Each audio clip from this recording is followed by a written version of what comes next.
President Trump's declaration of grievance. Thought it looked okay. It looked like the Lone Ranger. As coronavirus cases hit record highs, the president stands alone and fights a culture war.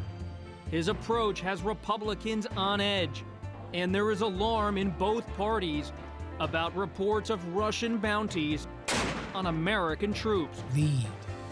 Get out of the way so others can, Mr. President. Next. This is Washington Week. Once again from Washington, moderator Robert Costa. Good evening. President Trump will speak tonight at Mount Rushmore ahead of Independence Day. The visit captures the president at this moment, turning to symbols from the past and rallying his base as his campaign faces mounting challenges. Native American leaders are outraged. They are worried that the event, where face coverings are not required, could spread the coronavirus and that it violates their claim to the land. Meanwhile, jobs numbers have improved, but the economic crisis continues. So do protests over racial injustice, and many states are now pulling back on reopening as case numbers soar. Joining us tonight are four aces who cover the White House. Weijia Jiang, White House correspondent for CBS News. Ayesha Rascoe, White House reporter for National Public Radio. Peter Baker, chief White House correspondent for the New York Times. And Jonathan Swan, national political reporter for Axios.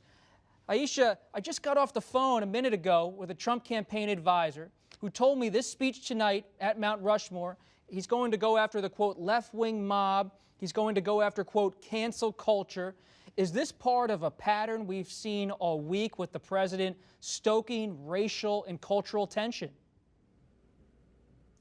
Yes, I mean, this is clearly where the president feels most comfortable, basically talking about white grievances, talking about, you know, the culture war, monuments, things of that nature, the radical left. That's where he wants to be, and that's what he wants to be talking about, because he doesn't want to be talking about all that other stuff you mentioned, like the Russian bounties, and he definitely doesn't want to be talking about the cases that are surging and the reopening that is not going the way that he said that it would be going. So he's leaning back on those things that worked for him in 2016 and hoping that they'll work for him now. Are they working for him? Weijia, when you talk to White House officials and Trump advisors, what are they telling you? He's been attacking Black Lives Matter all week. Well, you know, Bob, if you just look at what's happened this week, it's been a really challenging one for President Trump because of this very matter. He started the week retweeting supporters who were shouting white power. And then the White House had to clean that up and say that he didn't hear the audio in that video. And then he was tweeting about Black Lives Matter and, you know, criticizing the mayor of New York for his plan to paint it along Fifth Avenue, saying it would denigrate the luxury avenue and calling it a symbol of hate, which required even more cleanup, having to say that the president was referring to the organization Black Lives Matter and not the words. Of course, he did not make that distinction in his tweet. And I think what you're seeing is just the president, again, being out of touch with what's happening throughout the country as Americans grapple with how to expel racism and having these really tough conversations that he is only making worse. And so I think when you talk to White House officials, they acknowledge that he's not doing himself any favors. When you talk to campaign sources, they tell us that, look, yes, the president is, as Ayesha said, you know, talking to his base. But if they're focused on those battleground states where he's trying to get moderates, it doesn't seem like this is a good plan. Jonathan, are they shaking up this campaign at all as they look at these poll numbers? There's been a minor shake-up this week. Jared Kushner appointed a friend of his to be the chief operating officer and sidelined Michael Glassner, who was running the rallies. This is in the wake of the debacle at Tulsa, where the crowd was not what was anticipated. The other dynamic at play is Jared Kushner has been belittling Brad Parscale, the campaign manager, in meetings in front of other people. And there's been a lot of finger pointing and blame shifting to go around, both inside the White House and the campaign. That's often what happens when numbers are what we are right now. He's fallen out of his usual polling range. He's softened a little bit even among Republicans, but certainly the bottom has fallen out with independents. They've got this horrific gender gap, which has been pretty consistent. And the other problem they've got, which you talk to people on the campaign, they don't really know the answer to, is there just isn't the visceral hatred for Joe Biden among the public that there was for Hillary Clinton. There's about a 20 percentage point gap in the very unfavorable rating that Joe Biden has versus what Hillary Clinton had this time last cycle. So they're trying to figure out ways to demonize Joe Biden, and they don't have much time. Jonathan, just a quick follow-up here. You said the president is hearing from Jared Kushner, who's now souring on Brad Parscale, the campaign manager. Is the president souring on his own son-in-law, Jared Kushner, who has pushed criminal justice reform and other issues with him? President Trump has, in several conversations over the last week, told people that he regretted following Jared Kushner's advice in going for criminal justice reform.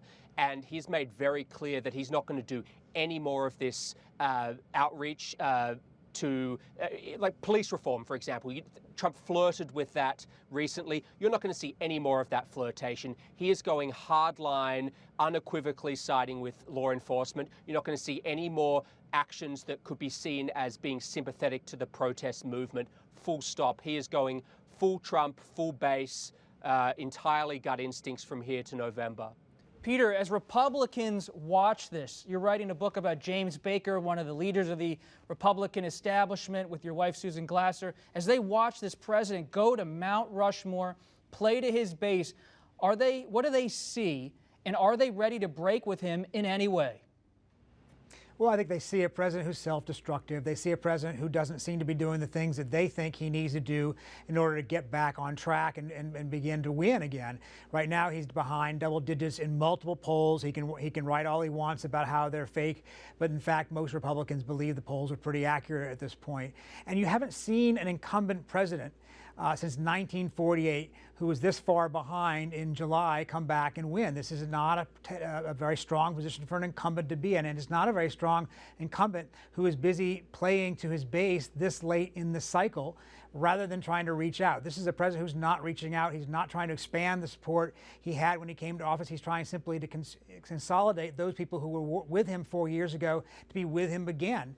That worked 4 years ago. He pulled an inside straight, won the Electoral College vote without winning the popular vote. But the question about the chances of doing that again this year, especially if the popular vote is as distant as it looks at the moment, are pretty grim. Having said that, this is a president who has defied the odds before. 4 years ago at this time, Republicans wrote him off as well. They thought he was a loser. They thought he was going to bring them all down.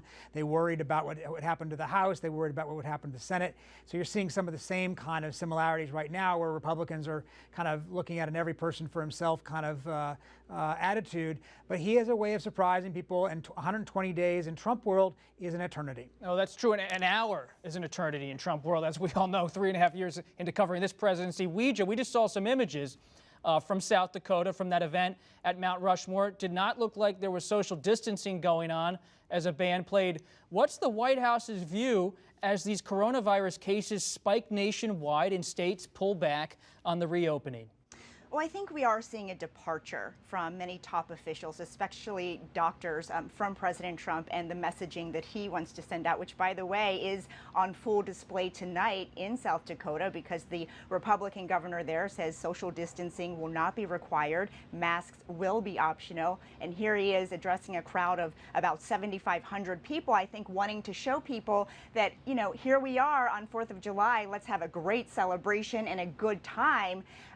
Never mind the fact that this week we are seeing records set again in this country for the number of cases. And so I think it is important to note, though, for example, Dr. Fauci, Admiral Brett Giroir, who's in charge of testing this week, have publicly said things that I imagine make the president very angry. Dr. Fauci saying that he expects the numbers to go up even more to possibly 100,000 a day, while the president is saying that he thinks the virus is just going to disappear. The president insists that the only reason why cases are going up is because there's more testing. Admiral Giroir said under oath that that's only partly true because the number of positive cases are going up too. And finally, you have Vice President Mike Pence, who is embracing wearing masks in public and finally urging the public to do so as well. And so even though for all this time the president has tried very hard to be the messenger in chief, we are finally seeing those around him saying something differently, because you just cannot deny the fact that we do not have control of this. Ayesha, to build off that point from Weijia, you listen to Vice President Biden's speech this week and you hear a candidate, a contender who's talking about the coronavirus, putting it front and center and raising questions about leadership with President Trump. When you open your notebook and you look back at this week for Biden, what do you think this week revealed? Well, this week revealed a candidate who is able to lean in and is trying to hammer away on President Trump's weaknesses, all those things that we've been talking about. What the Biden campaign sees is an opportunity for Biden to present himself as the responsible leader, willing to tell you the truth, even though it's not fun. Yes, you still need to wear your mask. You need to socially distance. We're not through with this yet, and really taking it seriously. And when you look at polls, that seems to be more where the public is than where President Trump is. The public supports wearing masks. The public supports, putting health and safety first over reopening the economy. So it seems like that's where the people are, but for some reason, President Trump is refusing to do that. And especially when you look at older voters who President Trump absolutely needs, but he's now having troubles with, they don't want to necessarily take these risks, especially with their own health. But President Trump is, asking them to come out without masks and celebrate him. And so I think that what you see over and over again is Biden drawing that differentiation from him and President Trump, and Trump still struggling to define Biden. Ayesha, you got me thinking maybe we need to get some Washington Week face coverings at some point. We'll have to think about that with our team here. But Jonathan, I want you to jump in. Yeah, we'll consult with you, Ayesha, on that. Jonathan, I was looking at the jobs numbers this week. We're all looking at the jobs numbers. There's some recovery, but the economy's still in crisis. Do the numbers mean the White House could be more open at this point to a second stimulus? It's a really good question. I don't think it's. I actually don't think it's the right question, though. I think the real question is, will Mitch McConnell be open to revising? I don't have any sense that Donald Trump would have any fiscal restraint. If given his own way, he, I think, would the sky's the limit as to what stimulus he would inject into the economy to give himself a nice fiscal run through to November. The real challenge is Mitch McConnell. And when McConnell met with Trump and discussed this in the Oval, he set a pretty hard cap of $1 trillion. He wanted this next package to be under $1 trillion. The last time I checked in with someone close to McConnell was a few days ago, and they said that that still stands.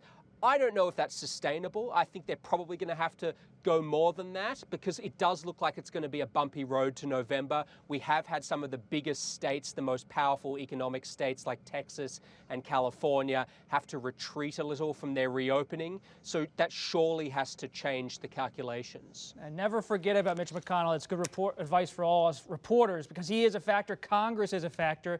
And that reminds me that the president this week is also facing incoming on national security from Congress and elsewhere.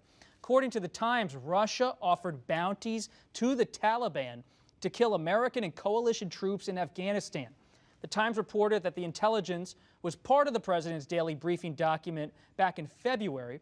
The president has lashed out in response, calling the suggestion that he played down or ignored Russian threats a hoax, and he has claimed some officials did not find the information credible. Here is former Vice President Joe Biden, the presumptive Democratic nominee. The presidential daily brief is something I read every single day as vice president. The president read it every day. So the idea that somehow he didn't know or isn't being briefed, it is a dereliction of duty if that's the case. And if he was briefed, and nothing was done about this, that's a dereliction of duty. Peter, what is the latest on this story? Yeah, look, I think that you had two things going on here. One is, of course, you've got the question of how this president deals with information he doesn't want to hear, right? He has made very clear to his intelligence briefers over the years, his advisors over the years, that negative information about Russia isn't really welcome. And this information was put into his daily brief, the written brief, which apparently he doesn't read very often, according to John Bolton and some of his other former aides, in late February, just days before he was about to seal a peace deal with the Taliban. That's unwelcome from his point of view because it might have scotched up that last-minute negotiation. Then the second question is, what about his policy toward Russia? And what you've heard this last week is much more anger about the media than you have anger about whether the Russians might be targeting American soldiers. You hear from the Hill, Republicans like Liz Cheney and others who are known conservatives, longtime staunch skeptics of Russia. They said things like, look, if this is true, this is something we can't stand, that America has to make clear to Russia and anybody else that they cannot threaten our soldiers.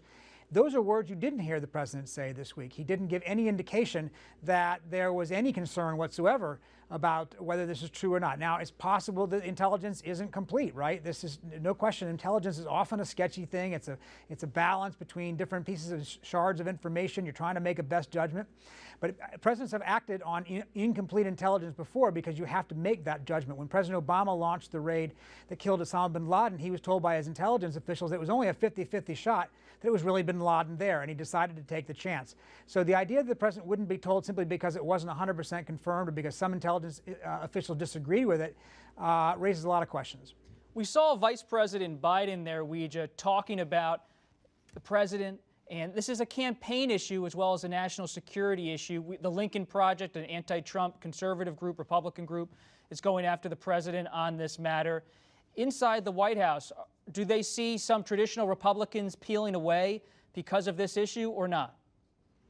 Well, I think Republicans have made really clear that they want answers and that they want to know, too, what the president knew and when he knew it. I think that's one outstanding answer that we do not have, because even though the White House says the president does read and he is the most informed person on planet Earth, what we don't know is why he didn't read this particular information, because we have sources, too, that confirmed it was in his daily brief. And it's sort of, he's damned if he did and damned if he didn't, because if he did read it, why didn't he do something with that information? If he didn't read it, why not? As we heard from Biden, he read the brief every single day. And so I think there's concerns there about how the president is handling this information, whether you are a Republican or a Democrat. And it goes again to the heart of what has really troubled President Trump from the beginning, which is his reluctance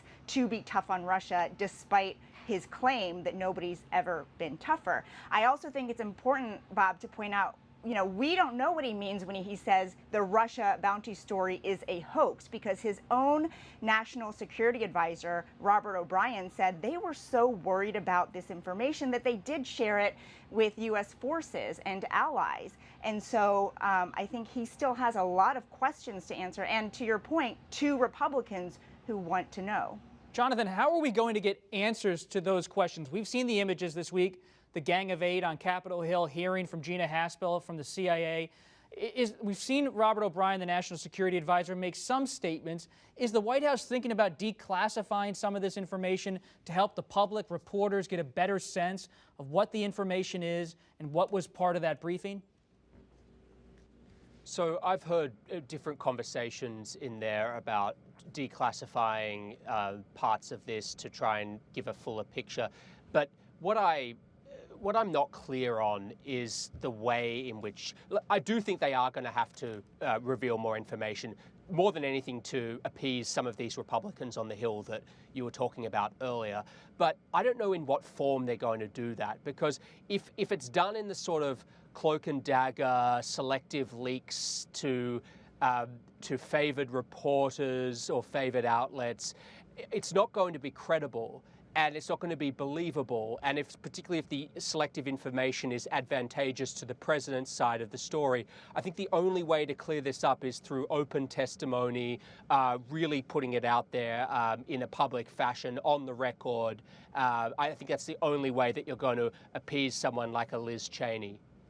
Peter, what's the context of all of this in terms of geopolitics? You have Putin this week working to extend his power in Russia. You also have President Trump still talking about possibly bringing Russia back into the G7, expanding it into the G8. Is that still on the table? Well, that's one of the things that makes this so curious, right? It's in between the time that the White House had this information and the time that it was disclosed in the press. The president called and talked to Vladimir Putin 5-6 times. He talked about bringing him to Washington to join the G7 and sort of rejoin, in effect, the community of nations after its incursion into Ukraine when it was thrown out in 2014.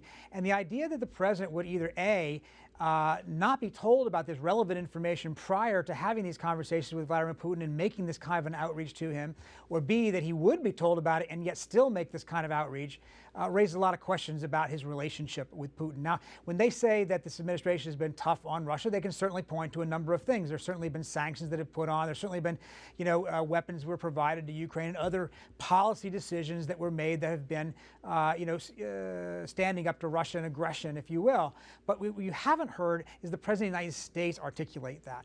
When he says, I'm tough on Russia, he doesn't ever say one thing that's challenging to Vladimir Putin personally. He doesn't, in fact, say anything that would seem to upset the Russian leadership. So for Russia, as you point out, which is in the middle of its own political consolidation of power, Vladimir Putin now authorized by a referendum to stay in power now into the 2030s, they're looking at a situation where they are, they're able to get away with an awful lot of things without the kind of challenge from the leader of the United States that they have been used to in the course of the last number of decades. Ayesha, just in the final few minutes here, I want to come back to the campaign because it's really on everybody's mind inside the White House on this beat. Is what's next for this Trump campaign as they faced a troubled rally in Tulsa, now this event in Mount Rushmore for President Trump, the slide in the polls. What are you hearing as summer heats up? Well, it seems like what stands out to me is what I'm not hearing, and that's not really any type of being nimble on their feet and kind of changing and adjusting to what seems to be a shifting landscape in America when it comes to race and when it comes to all these issues. Instead, and to the surging, coronavirus cases. What you're hearing is kind of the same rhetoric that we've been hearing all along. When you listen to some of these campaign calls, they're still talking about, unemployment numbers back from, before the coronavirus that are no longer relevant. And so it doesn't seem like they're really adjusting. And they were really banking on this idea that they were going to have this V-shaped recovery. President Trump is still saying that today, but that hasn't happened. And they're still talking about this idea that, well, they still have time to define Biden. People know of Biden, but they don't know who he is the way the campaign wants them to. My question is, if you haven't defined him now, when are you going to define him? What are you waiting on? And so that's the thing. Weijia, you want to jump in here as well?